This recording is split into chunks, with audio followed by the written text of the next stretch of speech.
Assalamualaikum warahmatullahi wabarakatuh.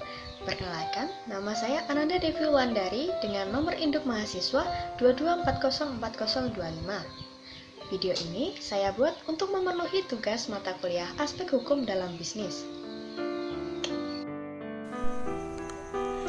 Pada video ini, saya akan menjelaskan materi tentang penyelesaian sengketa bisnis. Langsung saja ke materinya ya. Teman-teman tahu nggak sih apa itu sengketa bisnis? Jadi, sengketa bisnis adalah perselisihan yang terjadi antara pihak-pihak yang terlibat dalam suatu aktivitas bisnis. Pada umumnya, sengketa bisnis terjadi karena adanya berprestasi atau ingkar janji satu pihak sehingga merugikan pihak yang lainnya. Penyelesaian sengketa bisnis ini penting untuk dilakukan karena yang pertama, untuk mencegah eskalasi. Jika tidak segera diselesaikan, sengketa bisnis dapat berkembang menjadi lebih besar dan kompleks, bahkan melibatkan pihak ketiga seperti pengadilan. Yang kedua, mempertahankan reputasi. Sengketa bisnis yang berkepanjangan dapat merusak reputasi perusahaan dan menimbulkan kerugian finansial pada perusahaan tersebut. Dan yang ketiga, untuk mempertahankan hubungan bisnis. Penyelesaian sengketa yang baik dapat membantu mempertahankan hubungan bisnis yang sudah ada atau membangun hubungan yang baru. Pembahasan yang selanjutnya yaitu model penyelesaian sengketa. Model penyelesaian sengketa yang pertama yaitu litigasi. Penyelesaian sengketa melalui litigasi adalah proses penyelesaian sengketa hukum melalui jalur pengadilan. Litigasi merupakan proses formal yang melibatkan pertukaran informasi dan bukti serta persidangan di ruang sidang. Beberapa tahapan dalam proses litigasi yaitu diantaranya pengajuan gugatan hukum, argumen pada mosi hukum, fase pengungkapan, persidangan di ruang sidang, dan juga banding. Dalam proses litigasi ini, pengacara atau legiator akan membantu klien mulai dari persiapan hingga persidangan selesai.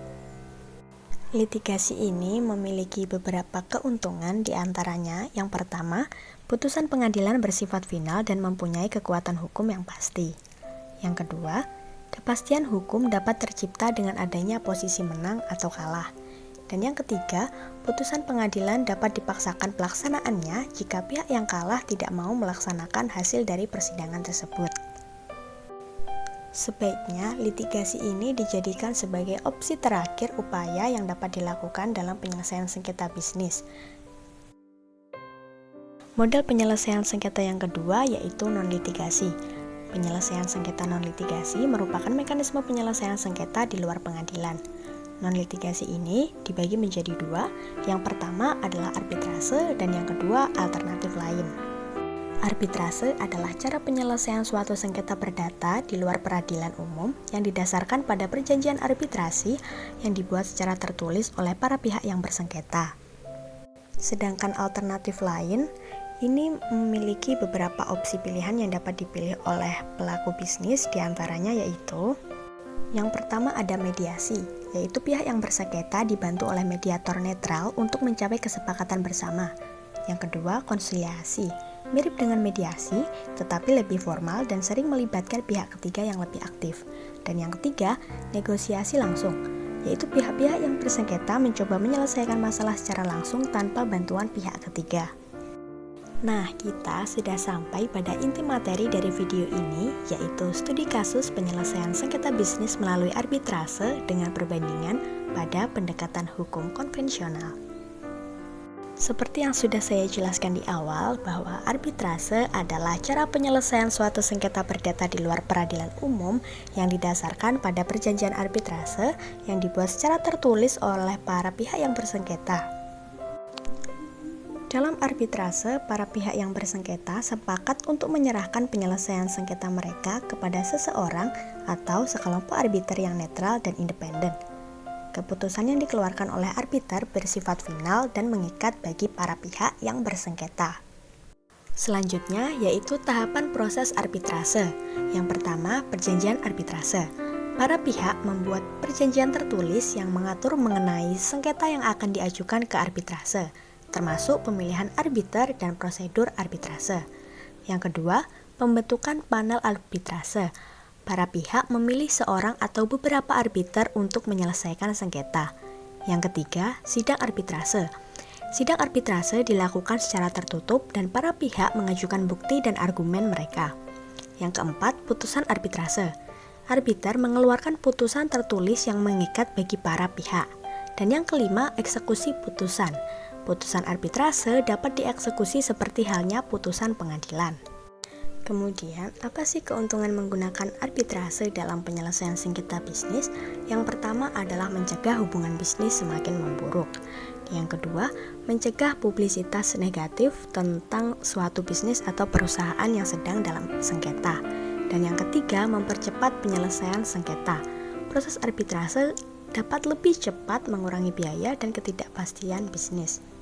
Dalam pandangan Islam, arbitrase dipadankan dengan al-tahkim, yang mana keduanya adalah proses penyelesaian sengketa di luar pengadilan dengan mendatangkan seorang arbiter atau muhakim yang ahli dan dapat memberi putusan yang mengikat. Pada zaman Rasulullah, telah terjadi proses al-tahkim ini, di mana pada waktu itu Abu Syuraik bertanya kepada Rasulullah perihal putusan hukum yang ia lakukan terhadap kaumnya ketika kaumnya berselisih. Kemudian mendatanginya dengan maksud agar diselesaikan perselisihan di antara mereka. Kemudian Rasulullah menjawab, "Betapa baiknya yang engkau lakukan." Di lain kesempatan, Rasulullah membenarkan apa yang dilakukan oleh Sa'ad bin Mu'adz ketika ia mendamaikan Bani Quraidah dengan tahkim. Berkenaan dengan ayat tersebut, Azam Maksyari menyebutkan kisah yang disampaikan oleh Ubaidah al-Salmani bahwa telah datang kepada Ali bin Abi Thalib sekelompok orang dari pihak laki-laki dan sekelompok orang dari pihak perempuan yang keduanya telah menikah. Kemudian terjadi perselisihan di antara keduanya. Maka Ali bin Abi Thalib memanggil perwakilan atau hakam dari pihak laki-laki maupun perempuan yang masih kerabat untuk bermusyawarah dan memutuskan perselisihan di antara keduanya. Dari musyawarah itu, maka diputuskan bahwa keduanya tetap melanjutkan pernikahan. Dalil lain yang mendasari keabsahan tahkim sebagai penyelesaian sengketa adalah ijma' para ulama. Dalam tahkim atau arbitrase disyaratkan beberapa syarat, diantaranya yang pertama, muhakim atau arbiter merupakan orang yang sah dalam persaksian dan syarat ini harus terus berlangsung sampai tiba pada waktu tahkim.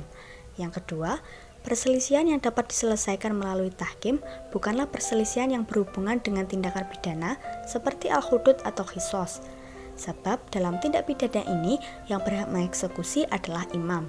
Maka perselisihan yang dapat diselesaikan melalui tahkim adalah perselisihan tentang muamalah dan ahwal syahsiyah. Putusan muhakim bersifat mengikat menurut mazhab Hanafi dan mazhab Hambali. Dan pihak yang bersengketa dapat membatalkan putusannya sebelum eksekusi dilakukan oleh kedua pihak.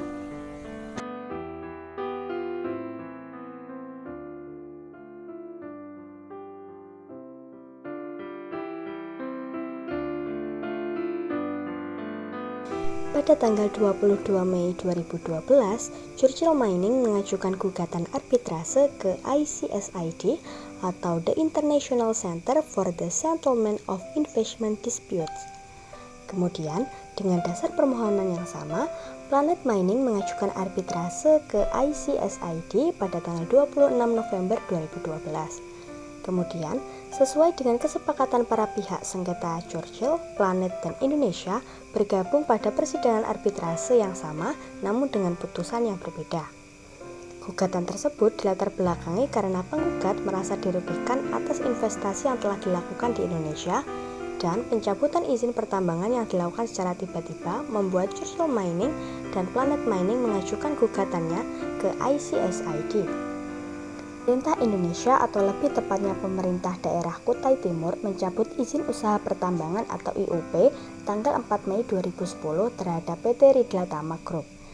Pencabutan ini dilakukan berdasar pada yang pertama, adanya temuan audit BPK pada tahun 2008-2009 yang mengindikasikan adanya kuasa pertambangan palsu yang dimiliki oleh PT Ridla Tama.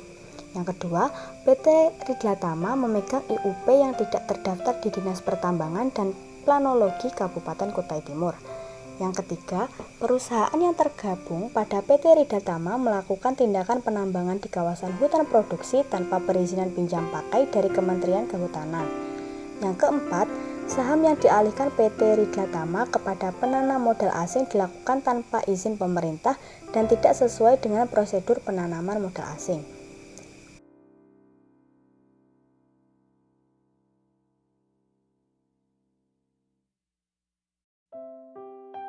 Berikut merupakan upaya hukum yang dilakukan oleh Churchill Mining. Yang pertama, gugatan PT UN atau Pengadilan Tata Usaha Negara. Churchill Mining melalui PT Ridla Tama mengajukan gugatan tertanggal 25 Agustus 2010 dengan perkara pencabutan izin usaha yang terletak di Kecamatan Busang, Kutai Timur. Kemudian pada tanggal 3 Maret 2010, PT UN Samarinda menolak gugatan PT Ridla Tama untuk seluruhnya, atau dengan kata lain, tindakan pencabutan izin yang dilakukan oleh Bupati Kutai Timur tidak menyalahi prosedur. Kemudian, pada tanggal 9 Maret 2011, PT Ridla Tama melakukan permohonan banding atas putusan PT UN Samarinda ke PT UN Jakarta. Namun, dalam putusan tertanggal 8 Agustus 2011 tersebut justru malah menguatkan putusan PT UN Samarinda. Upaya yang terakhir melalui PT UN yaitu melakukan kasasi. Churchill melalui PT Ridla Tama melakukan permohonan kasasi pada 26 September 2011 ke Mahkamah Agung Republik Indonesia. Namun, tertanggal 19 Januari 2011, Mahkamah Agung RI menolak permohonan kasasi dari PT Ridla Tama. Tidak berhenti di situ, pada tanggal 6 Desember 2012, PT Ridla Tama masih berupaya dengan mengajukan permohonan peninjauan kembali. Hingga akhirnya, pada putusan tertanggal 14 Juni 2013, Mahkamah Agung Republik Indonesia juga menolak permohonan peninjauan kembali yang dilakukan PT Ridla Tama.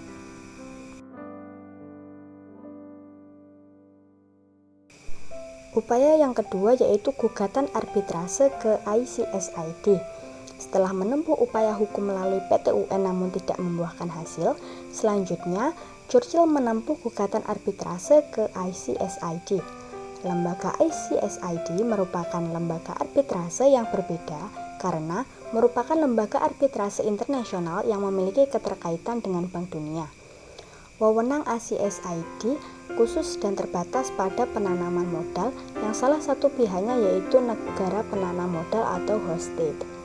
Namun, pada tanggal 6 Desember 2016, ICSID menolak gugatan yang diajukan Churchill Mining dan Planet Mining dengan dasar izin yang dimiliki pihak Churchill Mining adalah palsu dan ICSID menilai due diligence yang dilakukan Churchill tidak cukup.